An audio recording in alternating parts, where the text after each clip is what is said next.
Rusya Devlet Başkanı Vladimir Putin'in Hindistan'a yaptığı ziyarette savunma işbirliği ve Çin'e karşı ortaklık konularını görüşmesi bekleniyor.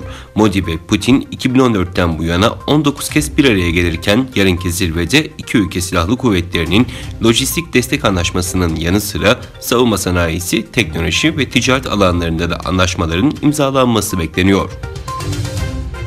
İsrail Dışı İstihbarat Servisi Mossad'ın başkanı İran'ın nükleer programına ilişkin güncel bilgileri aktarmak ve İsrail'in ABD'den Tahran'a yönelik yaptırımlarını ağırlaştırması talebini iletmek üzere Washington'a gitti. Başkan ABD ziyaretinde İran'ın nükleer programına ilişkin güncel bilgileri anlatacağını açıkladı. Rusya'nın Washington Büyükelçiliği ABD'li yetkililerin Rusya'nın Ukrayna'yı işgale hazırlandığını iddia etmesi üzerine bir açıklama yaptı. Açıklamada Rusya'nın herhangi bir ülkeye tehdit oluşturmadığını ve kendi sınırları içerisinde asker konuşlandırmasının bir egemenlik hakkı olduğu vurgulandı.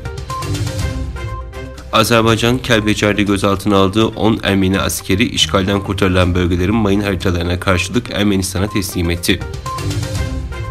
Anadolu Jet İstanbul Sabiha Gökçen Havalimanı'ndan Ukrayna'nın Odessa kentine uçuşlara başlıyor. İstanbul'dan Odessa'ya ilk sefer 16 Aralık itibariyle gerçekleştirilecek.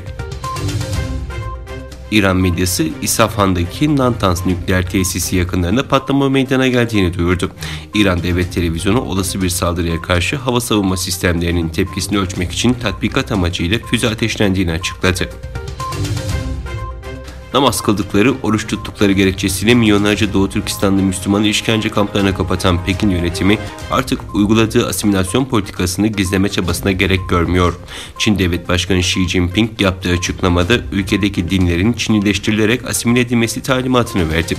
Pekin'de düzenlenen Din İşleri Çalışma Konferansı'nda konuşan Çin Devlet Başkanı Xi Jinping, dinin Çinileştirilmesi doğrultusunda geniş dindar kitleleri parti ve hükümet etrafında birleştirmede ısrar etmeli, etkin ve sağlıklı dini ilişkiler kurmalıyız dedi. Xi'nin bu talimatı kültürel soykırım iddialarını güçlendirdi.